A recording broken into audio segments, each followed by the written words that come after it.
Hello ನಮಸ್ಕಾರ, ನೀವು ನೋಡ್ತಾ ಇದ್ದೀರಿ ವಿಶೇಷ ಸಂದರ್ಶನ. ನಾನು ನಿಮ್ಮ ರಾಘವ ಸೂರ್ಯ. ಬೆಂಗಳೂರು ಗ್ರಾಮಾಂತರ ಲೋಕಸಭಾ ಕ್ಷೇತ್ರದ ಕಾಂಗ್ರೆಸ್ ಅಭ್ಯರ್ಥಿ ಹಾಲಿ ಸಂಸದರು ಡಿ.ಕೆ. ಸುರೇಶ್ ನಮ್ಮ ಜೊತೆಗಿದ್ದಾರೆ. ಅವರ ಪ್ರಚಾರ ಕಾರ್ಯ ಯಾವ ರೀತಿ ಸಾಗಿದೆ, ಅವರ ಮುಂದಿನ ಧ್ಯೇಯೋದ್ದೇಶಗಳಿಗೆ ಯಾವ ರೀತಿಯಾದಂತಹ ಶಕ್ತಿ ಸಿಗ್ತಾ ಇದೆ, ಎಲ್ಲವನ್ನು ಕೂಡ ಕೇಳ್ತಾ ಹೋಗೋಣ. ಸರ್ ನಮಸ್ಕಾರ. ನಮಸ್ಕಾರ. ಹೇಗಿದ್ದೀರಿ ಸರ್? ನೋಡಿ, ಎಲೆಕ್ಷನ್ ಮಾಡ್ತಾ ಇದ್ದೀವಿ. ಎಲೆಕ್ಷನ್ ಮಾಡ್ತಾ ಇದ್ದೀರಿ. ಇನ್ನೇನು ಕೆಲವೇ ದಿನಗಳಿದ್ದಾವೆ ಮತದಾನ ಪ್ರಕ್ರಿಯೆಗೆ. ಈಗ ನಿಮ್ಮ ಮತಯಾಚನೆಯ ಕೂಲಿ ಕೆಲಸ ಹೆಂಗ್ಸಾಗಿದೆ? ನಿಮ್ಮ ಮತದಾರ ಧಣಿಗಳು ಯಾವ ರೀತಿ ಉತ್ತರ ಕೊಡ್ತಾ ಇದಾರೆ ತಮ್ಗೆ?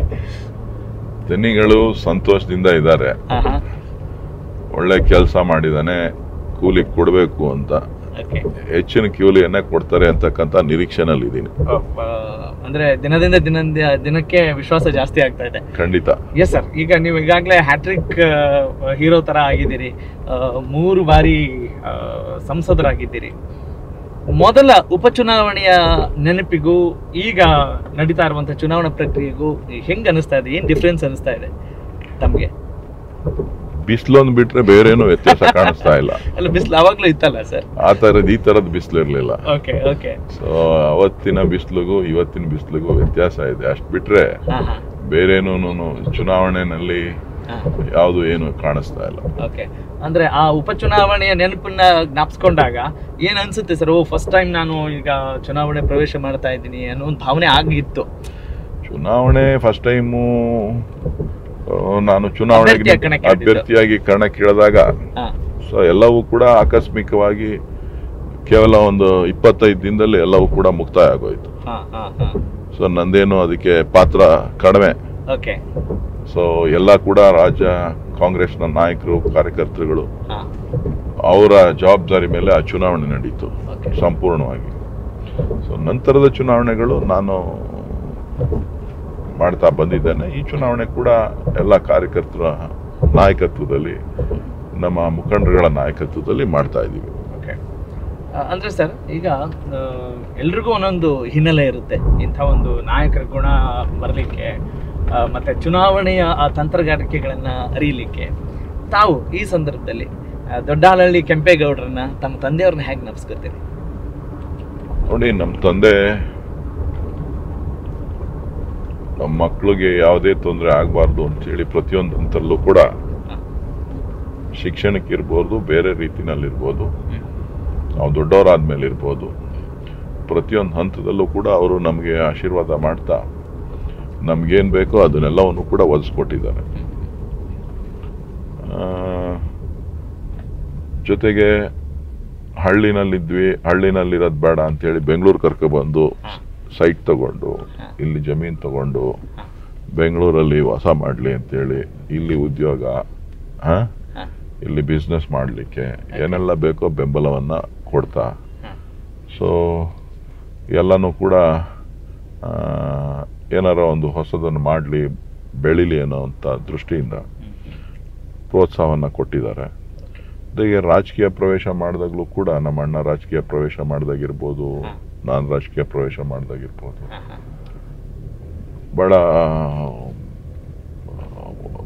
ಅವರದೇ ಆದಂಥ ರೀತಿಯಲ್ಲಿ ಎಲ್ಲ ಥರದ ಸಹಾಯನೂ ಕೂಡ ಮಾಡಿದ್ದಾರೆ, ಎಲ್ಲ ಥರದಲ್ಲೂ ಕೂಡ. ಯಾಕೆ ಅಂತ ಅಂದರೆ ನಮ್ಮ ತಾತ ತಾಲೂಕ್ ಬೋರ್ಡ್ ಮೆಂಬರ್ ಆಗಿದ್ರು. ಸೊ ಅವತ್ತಿನ ಕಾಲದಲ್ಲಿ ಅದನ್ನು ಬಳಸ್ಕೊಂಡು ಬೇರೆ ಎಲ್ಲರನ್ನೂ ಕೂಡ ವಿಶ್ವಾಸಕ್ಕೆ ತಗೊಂಡು ರಾಜಕೀಯನ ಪ್ರವೇಶ ಮಾಡ್ತಾ ಇದ್ದಾನೆ ಅಂತೇಳಿ ಸಪೋರ್ಟ್ ಮಾಡಿ ನಮ್ಮ ಅಣ್ಣನಿಗೆ ಆ ಚುನಾವಣೆಯಲ್ಲಿ ಭಾಳ ಚಿಕ್ಕ ವಯಸ್ಸಿನಲ್ಲಿ ಚುನಾವಣೆಗೆ ದೇವೇಗೌಡರ ಮೇಲೆ ಸ್ಪರ್ಧಿಸಿದಂಥ ಸಂದರ್ಭ. ಸೊ ಆಗ ಎಲ್ಲರೂ ಕೂಡ, ನಮ್ಮ ತಂದೆ ಇರ್ಬೋದು, ನಮ್ಮ ತಾಯಿ ಇರ್ಬೋದು, ಭಾಳ ಹೆಚ್ಚಿನ ಜವಾಬ್ದಾರಿಯನ್ನು ತಗೊಂಡು ಕೆಲಸ ಮಾಡಿ ಒಂದು ಪ್ರಯತ್ನವನ್ನು ಮಾಡಿದ್ವಿ. ಯಶಸ್ಸಾಗಲಿಲ್ಲ ಅಂತೇಳಿ ಅವರು ಯಾವತ್ತೂ ಕೂಡ ಕೈ ಚೆಲ್ಲಿ ಬೇಜಾರು ಮಾಡ್ಕೊಳ್ಳಿಲ್ಲ. ಏನೋ ಮಾಡ್ತಾ ಇದ್ದಾನೆ, ಮಾಡಲಿ ಅಂತೇಳಿ ಪ್ರೋತ್ಸಾಹ ಕೊಟ್ಕೊಂಡು ಬಂದರು. ಎಲ್ಲ ವಿಚಾರಗಳಲ್ಲೂ ಕೂಡ ಬೆನ್ನಿಗೆ ಜೊತೆಯಲ್ಲಿ ನಿಂತು ಬೆಂಬಲ ಕೊಡ್ತಾ ಆಶೀರ್ವಾದ ಮಾಡಿ ಬಂದಿದ್ದಾರೆ. ಸೊ ಅವ್ರ ಆಶೀರ್ವಾದದಿಂದ ಇಲ್ಲಿವರೆಗೂ ಬಂದಿದ್ದೀವಿ. ದಿನ ಜ್ಞಾಪಿಸ್ಕೊಳ್ತೀರಿ ನೀವು? ಖಂಡಿತ. ಅಂದ್ರೆ ಅವರ ಯಾವ್ದಾದ್ರು ನೆನಪುಗಳನ್ನ ಹಂಚ್ಕೊಳ್ಬೋದಾ? ಹಂಗೆ ಆ ನೆನಪು ತುಂಬಾ ಕಾಡ್ತಾ ಇರುತ್ತೆ, ತಂದೆಯವ್ರ ಜೊತೆಗಿದ್ದಂಥ ಸಂದರ್ಭ, ಆ ಥರದ್ದೆಲ್ಲ ನೀವು ಶೇರ್ ಮಾಡ್ಕೊಳ್ಬೋದಾ? ನಮ್ಮ ತಂದೆ ನನ್ನ ಬಗ್ಗೆ ಭಾಳ ಪ್ರೀತಿ ಇಟ್ಕೊಂಡಿದ್ರು. ಜೊತೆಗೆ ನನ್ನ ಕಂಡ್ರೆ ಸ್ವಲ್ಪ ಭಯನೂ ಪಡ್ತಿದ್ರು. ಏನ್ ಸರ್ ಹಂಗಂತೀರಿ? ನಾನು ಏನಾರ ಹೇಳ್ಬಿಡ್ತೀನಿ ಅಂತ ಹೇಳ್ಬಿಟ್ಟು. ಅಂದ್ರೆ ಯುವರ್ ಟ್ರೂತ್ಫುಲ್ ಅಂತ, ನೇರವಾಗಿರ್ತೀರಿ ಅಂತ. ನಮ್ಮ ತಂದೆ ದಿನ ಬೆಳಿಗ್ಗೆ ಇದ್ರೆ ಜಮೀನುಗಳಿಗೆ ವ್ಯವಸಾಯ ಮಾಡೋದಕ್ಕೆ ಜೀಪಲ್ಲಿ ಜನನ್ ಕರ್ಕೊಂಡು ಹೋಗೋರು. ಸುಮ್ಮನೆ ನೀವು ಯಾಕೆ ವಯಸ್ಸಾಯ್ತಾ ಬಂತು, ಯಾಕೆ ನೀವು ಓಡಾಡ್ತೀರಿ ಅಂದ್ರೂ ಅವ್ರು ಆ ಗೀಳು ಬಿಟ್ಟಿರ್ಲಿಲ್ಲ, ವ್ಯವಸಾಯದ ಗೀಳು. ಕೊನೆವರೆಗೂ ಕೂಡ ಏನಾರ ಇರ್ಲಿ ಇಲ್ಲದೆ ಹೋಗ್ಲಿ ಅವ್ರು ಹೋಗಿ ನಿಂತ್ಕೊಂಡು ಅವರೇ ನಿಂತು ಅವರೇ ಮಾಡಿ ಬರಬೇಕಾಗಿತ್ತು. ಜೊತೆಗೆ ಬೆಂಗಳೂರಿಗೆ ಬರಬೇಕು ಅಂತ ಅಂದ್ರೆ ಅಲ್ಲಿ ಏನು ತರಕಾರಿ, ಏನು ಹಣ್ಣು, ಬೇರೆ ಏನು ಪದಾರ್ಥಗಳು ಬೆಳೆದಿರ್ತಾರೆ ಅದನ್ನೆಲ್ಲ ಎತ್ಕೊಂಡು ಬಂದು ಇಲ್ಲಿ ಮನೆಗೆ ಕೊಟ್ಟು ಹೋಗುವಂತ ಪ್ರತೀತಿ ಇಟ್ಕೊಂಡಿದ್ರು. ಸೊ ಹಾಗಾಗಿ ಯಾರನ್ನು ನಂಬ್ತಾ ಇರಲಿಲ್ಲ. ಅವರೇ ಏನೇನು ತಗೋಬೇಕು ಅಂತ ಅಂದ್ರು ಅವರೇ ಖುದ್ದು ಹೋಗ್ತಿದ್ರು. ಸೊ ಎಲ್ಲ ವಿಚಾರಗಳನ್ನು ಕೂಡ ಭಾಳ ಸೂಕ್ಷ್ಮತೆಯಿಂದ ನೋಡಿ ಕೆಲಸ ಮಾಡ್ಕೊಂಡು ಬರ್ತಾ ಇದ್ರು. ಸೊ ಹಾಗಾಗಿ ಅವರಿದ್ದಾಗ ನಮಗೆ ಒಂದಷ್ಟು ಜವಾಬ್ದಾರಿಗಳು ಕಮ್ಮಿ ಇತ್ತು, ಅವರೆಲ್ಲ ನೋಡ್ಕೋತಾ ಇದ್ರು. ಸೊ ಈಗ ಅವರಿಲ್ಲ, ನಮ್ಮ ಮೇಲೆ ಹೊರೆ ಜಾಸ್ತಿ ಆಗಿದೆ. ಅಂದ್ರೆ ಅಟ್ ದ ಸೇಮ್ ಟೈಮ್ ಈ ಒಂದು ಯಶಸ್ಸನ್ನ ಕೂಡ ಅವ್ರು ನೋಡ್ಲಿ ಅನ್ನೋ ಒಂದು ಆ ಭಾವನೆಯಲ್ಲಿ ಮಿಸ್ ಮಾಡ್ಕೊಳ್ತಿದ್ರಿ ಕೂಡ. ಖಂಡಿತ. ಅವ್ರು ಏನಾಗ್ಬೇಕು ಅಂತ ಬಯಸ್ತಾ ಇದ್ರು ನಿಮ್ಮನ್ನ? ಡಿ ಕೆ ಸುರೇಶ್ ಅವ್ರು ಹಿಂಗಾಗ್ಬೇಕು ಅಂತ ಯಾವತ್ತಾದ್ರೂ ಹೇಳ್ತಿದ್ರ ನಿಮ್ಗೆ? ಏನೇನ್ ಆಗ್ಬೇಕು ಅಂತ ಹೇಳ್ತಿದ್ರು? ಆತರ ಏನಿಲ್ಲ, ಅವ್ರಿಗೆ ಒಂದು ಕಾನ್ಫಿಡೆನ್ಸ್ ಇತ್ತು ನನ್ನ ಮೇಲೂ ಅಷ್ಟೇನೆ, ನಮ್ಮ ಅಣ್ಣನ ಮೇಲೂ ಅಷ್ಟೇನೆ ವಿಶೇಷವಾದಂತ ನಂಬಿಕೆ ಇತ್ತು. ಇಬ್ರು ಒಳ್ಳೇದನ್ನ ಮಾಡ್ತಾರೆ, ಒಳ್ಳೆ ದಾರಿಲಿ ಹೋಗ್ತಾರೆ ಅಂತಕ್ಕಂಥ ವಿಶ್ವಾಸ, ದೃಢ ವಿಶ್ವಾಸ ಇತ್ತು. ಅಂದ್ರೆ ಅವರು ನಾಯಕತ್ವದ ಗುಣಗಳನ್ನೆಲ್ಲ ಗಮನಿಸ್ತಿದ್ರು ಅನ್ಸುತ್ತೆ. ನಾಯಕತ್ವದ ಗುಣ ಜೊತೆಗೆ ಅವರು ನಡೆದು ಬರ್ತಾ ಇರ್ತಕ್ಕಂಥ ದಾರಿ, ಜೊತೆಗೆ ವ್ಯಾಪಾರ, ಹಣಕಾಸಿನ ಏನು ನಿರ್ವಹಣೆ, ಎಲ್ಲವನ್ನು ಕೂಡ ನಂಬಿಕೆ ಇತ್ತು. ಸೊ ಅವ್ರೇನು ಕೇಳ್ತಾ ಇರಲಿಲ್ಲ, ಏನ್ ಮಾಡ್ತಾ ಇದೆಯಾ, ಏನ್ ಮಾಡ್ಬೇಕು ಅಂತ ಹೇಳ್ಬಿಟ್ಟು. ನಮ್ಗೇನಾರ ಬೇಕು ಅಂತ ಅಂದ್ರೆ ಆಯ್ತು ತಗೊಳ್ಳಿ ಅಂತ ಕೊಡೋರು. ಚಿಕ್ಕಂದಿನಲ್ಲಿ ನೀವು ಹಠ ಮಾಡ್ತಾ ಇದ್ದದ್ದು, ಅದನ್ನ ಕೊಡಿಸಿ ಇದನ್ನ ಕೊಡಿಸಿ ಅಂತ, ಆ ಥರದ್ದೆಲ್ಲ ಏನಾದ್ರು ನೆನಪು ಮಾಡ್ಕೋಬೋದಾ? ಅದು ಯಾರು ಅಮ್ಮನ್ ಕೇಳ್ತಿದ್ರೆ ಅಪ್ಪನ್ ಕೇಳ್ತಿದ್ರ? ಇಲ್ಲ, ನಮ್ಮ ಅಪ್ಪ ಅಮ್ಮ ಇಬ್ರು ಒಂದೇನೆ ನನಗೆ. ಸೊ ಸಂಪೂರ್ಣ ಬೆಂಬಲವನ್ನ ಕೊಟ್ಕೊಂಡು ಬಂದಿದ್ದಾರೆ ಎಲ್ಲ ಹಂತದಲ್ಲೂ ಕೂಡ. ನಾನು ಕಾಲೇಜ್ನಲ್ಲಿ ಹೋಗ್ಬೇಕು ಅಂತ ಅಂದಾಗ ನನ್ನ ವೆಹಿಕಲ್ ಕೇಳಿದೆ, ಗಾಡಿ ಕೊಡ್ಸಿ ಅಂತ. ಅವಾಗ ಗಾಡಿ ಕೊಡ್ಸಿದ್ರು. Two wheeler. ಅವಾಗೆಲ್ಲ ಟೂ ವೀಲರ್. ಯಾವ್ದು ಸರ್ ಕಾರು? ಫಸ್ಟ್ ವೆಹಿಕಲ್ ನಂದು ಟಿವಿಎಸ್ ಚಾಂಪ್ ಕೊಡ್ಸಿದ್ರು. ಅದಾದ 1 ವರ್ಷ 2 ವರ್ಷಕ್ಕೆ ನಾನು RX ಬಂದಿತ್ತು, RX ಕೊಡ್ಸಿ ಅಂತ. ಯಮಾ RX 100. ಅದು ಸ್ಪೀಡ್ ಜಾಸ್ತಿ, ನೀನು ಗಾಡಿಗೆ ಸ್ಪೀಡಾಗಿ ಓಡಿಸ್ತೀಯ, ನೀನು ಕೊಡ್ಸಲ್ಲ ಅಂತ ಗಲಾಟೆ ಮಾಡ್ಕೊಂಡು ಕೊನೆಗೆ ನಮ್ಮ ಅಣ್ಣ ಅದಕ್ಕೆ ಬಜಾಜ್ ಚೇತಕ್ ಸ್ಕೂಟರ್ ಕೊಡ್ಸಿದ್ರು, ಬಜಾಜ್ ಚೇತಕ್. ಸೊ ಅದಾದ್ಮೇಲೆ ಒಂದು SD ಬೈಕ್ ಇತ್ತು ನಮ್ಮ ಅಣ್ಣಂದು. ಆ ಬೈಕ್ನ ನಾನೇ ರೆಡಿ ಮಾಡಿಸ್ಕೊಂಡು ಅದನ್ನ ನಾನು ಇಟ್ಕೊಂಡಿದ್ದೆ ಓಡಾಡ್ಲಿಕ್ಕೆ ಅಂತ ಹೇಳಿ. ಅವಾಗೆಲ್ಲ ಒಂಥರ ಕ್ರೇಜ್ ಅದು SD ಬೈಕ್. ಅದಾದ್ಮೇಲೆ ಜೀಪು, ಕಾರು. ನಾನು ಬಿಸ್ನೆಸ್ ಮಾಡಕ್ ಶುರು ಮಾಡಿದ್ಮೇಲೆ, ಕಾಲೇಜ್ ಮುಗಿದ ಮೇಲೆ ಜೀಪು ತಗೊಟ್ಟಿದ್ರು. ಜೀಪಲ್ಲಿ ಓಡಾಡ್ಕೊಂಡಿದ್ದೆ. ಅವಾಗ ನಮ್ಮೂರಲ್ಲೆಲ್ಲ ಓಡಾಡಬೇಕು ಅಂದ್ರೆ ರೋಡ್ಗಳು ಅಷ್ಟು ಚೆನ್ನಾಗಿರ್ಲಿಲ್ಲ. ನಾನು ಬಿಸ್ನೆಸ್ಗೆ ಅನುಕೂಲ ಆಗಲಿ ಅಂತ ಜೀಪ್ ಇಟ್ಕೊಂಡಿದ್ದೆ. ಬೆಂಗಳೂರಿಗೆ ಬರಬೇಕು ಅಂದ್ರೆ ಕಾರಲ್ಲಿ ಓಡಾಡ್ತಿದ್ದೆ, ಬಸ್ಸಲ್ಲಿ ಓಡಾಡ್ತಿದ್ದೆ. ಹಿಂಗೆ ಅಂದ್ರೆ ಎಲ್ಲ ಜನರ ಜೊತೆ ಬೆರೆಯಕ್ಕೆ ಒಂದು ಅವಕಾಶ ಆಯ್ತು ಆ ಸಂದರ್ಭ. ಹೌದು, ಖಂಡಿತ. ಎಲ್ಲ ಸಂದರ್ಭದಲ್ಲೂ ಎಲ್ಲರ ಜೊತೆ ಬೆರೀಲಿಕ್ಕೆ, ಓಡಾಡ್ಲಿಕ್ಕೆ ಅನುಕೂಲ ಆಗ್ತಾ ಇತ್ತು. ಪ್ರತಿನಿತ್ಯ ಇವತ್ತು ಯಾವ ರೀತಿ ಜನರ ಜೊತೆ ಇದ್ನೋ ಅವತ್ತು ಅದೇ ರೀತಿ ಜನರ ಜೊತೆ ಇದ್ದೆ. ಈಗಲೂ ಕೂಡ ನಾನು ನೋಡ್ತಾ ಇದ್ದೆ, ಈಗ ನಿಮ್ಮ ಮನೆಗೆ ಬರುವಂತಹ ಕಾರ್ಯಕರ್ತರು ಇರ್ಬೋದು, ಜನಸಾಮಾನ್ಯರು ಇರ್ಬೋದು, ಆಮೇಲೆ ಈಗ ಬೇರೆ ಹೊರಗಡೆ ಮಾತನಾಡಿಸಿದಂಥ ರೀತಿ ಇರ್ಬೋದು, ಎಲ್ಲೂ ನೀವೊಬ್ಬ ಸಂಸದರು ಅಥವಾ ಒಂದು ದೊಡ್ಡ ರಾಜಕೀಯ ಕುಟುಂಬದಿಂದ ಬಂದಂಥವ್ರು ಅನ್ನೋ ಇದನ್ನ ಎಲ್ಲೂ ನೋಡ್ರೆ ನಮ್ಮವ್ರಿ, ನಮ್ಮ ಅಣ್ಣನೋ ತಮ್ಮನೋ ಥರದಲ್ಲಿ ಮಾತನಾಡ್ತಾರೆ. ಆ ಒಂದು ಅವಕಾಶ ಇದೆಯಲ್ಲ, ಅದು ಹೆಂಗೆ ಅನ್ಸುತ್ತೆ ನಿಮಗೆ? ನೋಡಿ, ನಾನು ಯಾವತ್ತೂ ಕೂಡ ಈ ಅಧಿಕಾರದ ಮತ್ತು ನನ್ನ ತಲೆಗೆ ಹೋಗಿಲ್ಲ. ನಾನು ಯಾವತ್ತೂ ಕೂಡ ಜನರ ಜೊತೆ ಇದ್ದು ಬೆಳೆದವನು, ಜನರ ಕಷ್ಟ ಸುಖಗಳನ್ನ ಕೇಳಿ ಬೆಳೆದವನು. ಅವರ ಸಮಸ್ಯೆ ಗೊತ್ತಿದ್ರೆ ಮಾತ್ರ ನಾನು ಏನಾದ್ರು ಮುಂದೆ ಏನು ಮಾಡಬೇಕು ಅಂತೇಳಿ ಅರ್ಥ ಮಾಡಿಕೊಂಡು ಕೆಲಸ ಮಾಡಲಿಕ್ಕೆ ಸಾಧ್ಯ. ಸೊ ಹಾಗಾಗಿ ಪ್ರತಿಯೊಬ್ಬರೂ ಕೂಡ ನಾನು ಆಲಿಸ್ತೇನೆ, ಅವರ ಕಷ್ಟ ಸುಖಗಳಿಗೆ ಸ್ಪಂದಿಸ್ತೇನೆ. ಹಾಗಾಗಿ ಪ್ರತಿಯೊಬ್ಬರು ಕೂಡ ನಿರೀಕ್ಷೆ ಇಟ್ಕೊಂಡು ಬರ್ತಾರೆ, ಏನಾರ ಒಂದಷ್ಟು ಒಳ್ಳೆ ಕೆಲಸ ನಮಗೆ ಅನುಕೂಲ ಮಾಡಿಕೊಡ್ತಾರೆ ಅನ್ನೋ ವಿಶ್ವಾಸದಿಂದ ಬರ್ತಾರೆ. ಸೊ ಇದು ನಿರಂತರವಾಗಿದೆ. ಓಕೆ, ಅಂದರೆ ಒಂದು ಕುಟುಂಬದ ರೀತಿ ನೋಡ್ತಾ ಇದ್ದಾರೆ ಅನ್ನೋದು ಗೊತ್ತಾಗ್ತಾ ಇರುತ್ತೆ ಸರ್. ಹಾಗೇನೆ ಈಗ ಡಿ ಕೆ ಶಿವಕುಮಾರ್ ಸರ್ ಬೆಂಬಲ ಈಗಿದೆಯಲ್ಲ, ಅದೇ ರೀತಿ ಮುಂಚೆಯಿಂದಲೂ ಚಿಕ್ಕಂದಿನಲ್ಲೂ ಹಾಗೆ ಇತ್ತ ನಿಮ್ಮ ಜೊತೆ? ಸಣ್ಣ ಪುಟ್ಟ ಕೆಲ ಮುನಿಸಿಗಿನಿಸಿ ಏನು ಇರ್ತಿರ್ಲಿಲ್ವಾ? ಚಿಕ್ಕ ಹುಡುಗನಿಂದ ನಮ್ಮಣ್ಣ ತಂದೆ ಥರ ನೋಡ್ಕೊಂಡಿದ್ದಾರೆ. ನನಗೇನು ಬೇಕು ಬೇಡ, ನಮ್ಮಪ್ಪ ಏನಾರ ಕೊಡಿಸ್ಲಿಲ್ಲ ಅಂದರೂ ನಮ್ಮಣ್ಣ ಆಯಿತು ಏನೋ ನನ್ನ ತಮ್ಮ ಕೇಳ್ತಾವನೆ ಅಂತ ಕೊಡ್ಸ್ಕೊಂಡು ಬಂದಿದ್ದಾರೆ. ಇವತ್ತೇ ಅಲ್ಲ, ಚಿಕ್ಕದ್ರಿಂದನೂ ಅಷ್ಟೇ.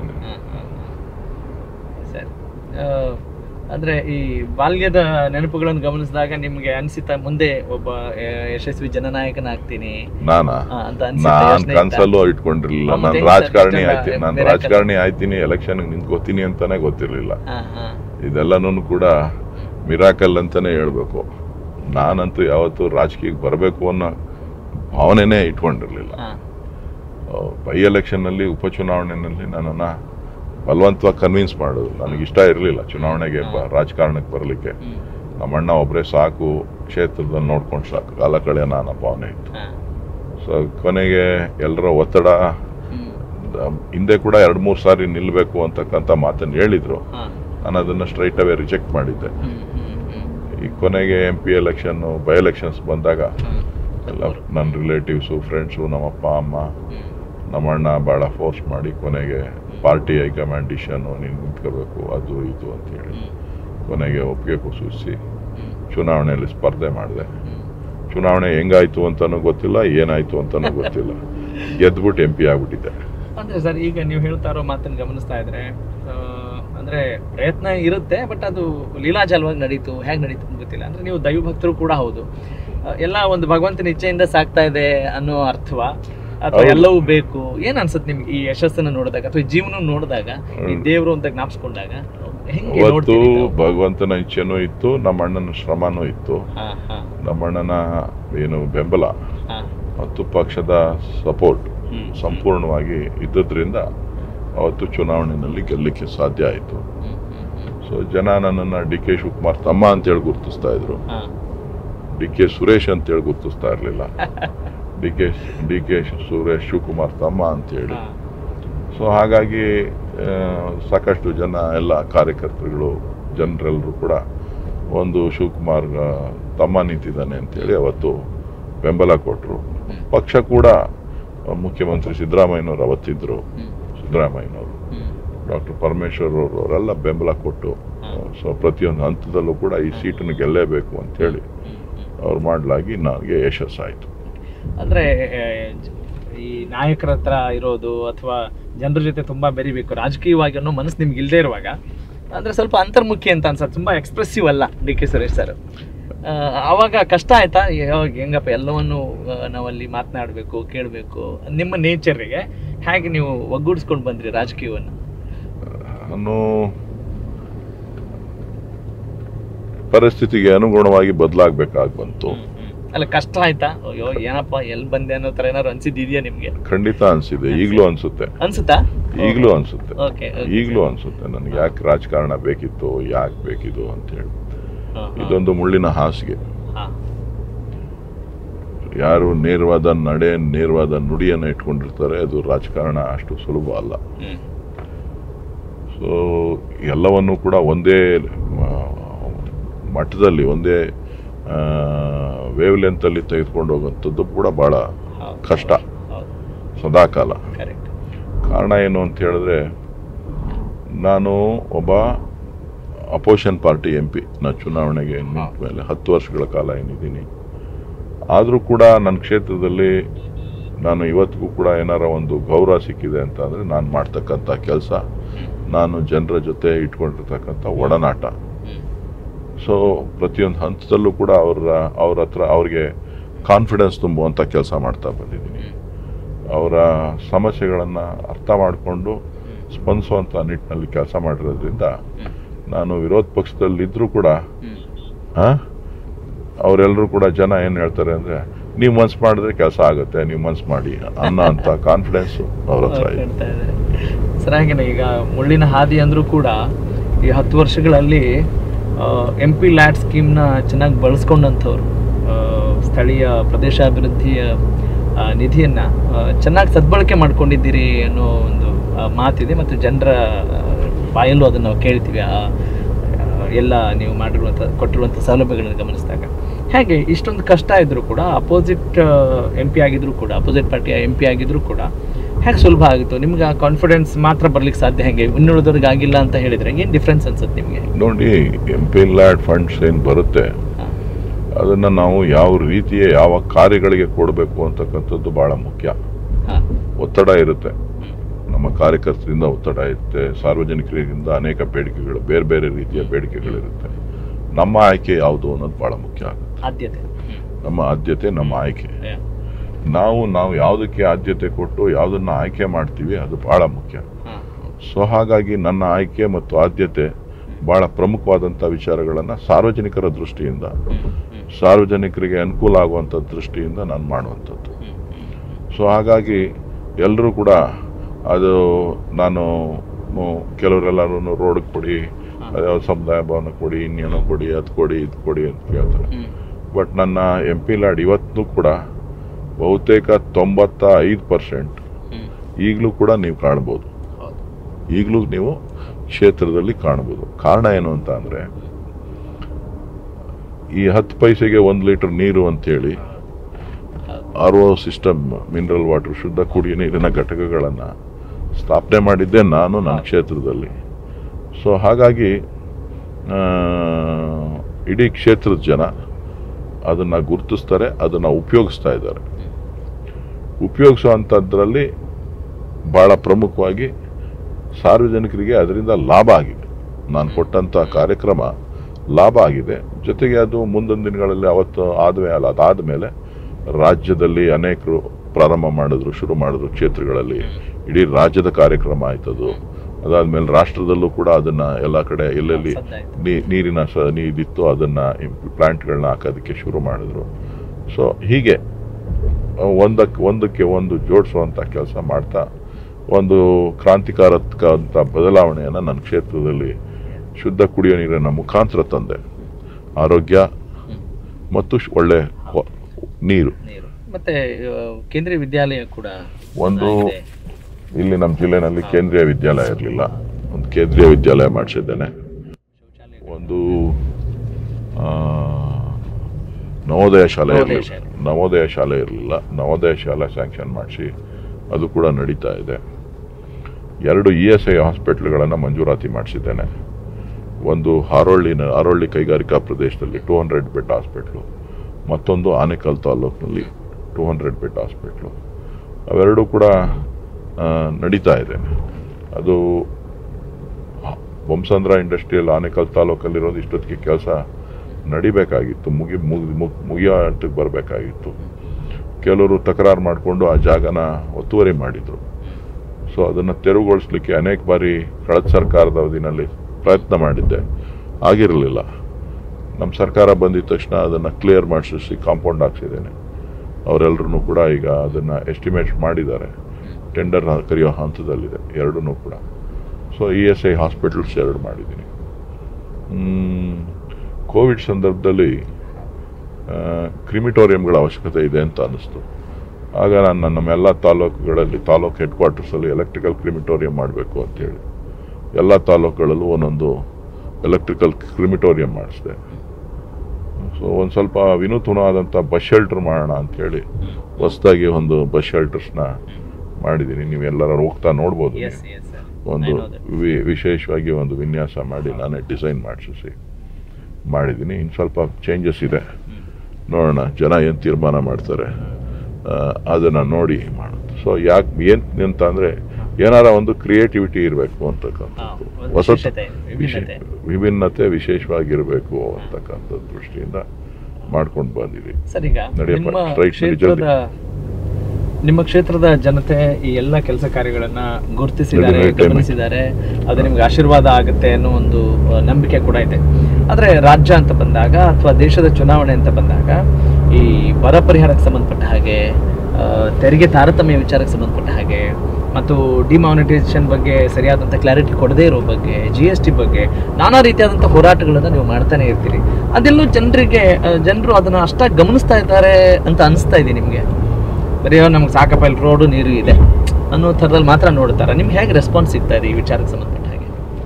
ಅವರಿಗೆ ಜೀವನ ಮುಖ್ಯ ಆಗಿದೆ ಹೊರತು ಬೇರೆ ಯಾವುದು ಮುಖ್ಯ ಆಗಿಲ್ಲ. ಅವರು ಮೂಲಭೂತ ಅವಶ್ಯಕತೆಗಳಿಗೆ ಮಾತ್ರ ಹೆಚ್ಚು ಗಮನ ಹರಿಸ್ತಾರೆ ಹೊರತು ಬೇರೆ ಯಾವುದಕ್ಕೂ ಗಮನ ಹರಿಸೋದಿಲ್ಲ. ಸೊ ಹಾಗಾಗಿ ಇವತ್ತು ಬೇರೆ ವಿಚಾರಗಳು ಸಮಸ್ಯೆಗಳು ಇದ್ರೂ ಕೂಡ ಜನ ಅದನ್ನ ಗಮನಿಸ್ತಾ ಇಲ್ಲ. ಬಹಳ ಪ್ರಮುಖವಾಗಿ ಸೋಷಿಯಲ್ ಮೀಡಿಯಾ ಪರ್ಸೆಪ್ಷನ್ನು ಜನರನ್ನ ತಲೆಯನ್ನ ಬೇರೆ ಕಡೆ ಕರ್ಕೊಂಡು ಹೋಗ್ತಾ ಇದೆ. ಕರೆಕ್ಟ್. ಈಗ ನಿಮ್ಮ ಕ್ಷೇತ್ರದ ಜನತೆಗೆ ನಾವು ಪ್ರಶ್ನೆ ಮಾಡಿದಾಗ ಒಳ್ಳೆ ಕೆಲಸ ಮಾಡಿದಾರ್ರಿ ಅನ್ನೋ ಮಾತುಗಳು ಬಹಳಷ್ಟು ಕಡೆಗಳಿಂದ ಬರ್ತಾ ಇದ್ದಾವೆ.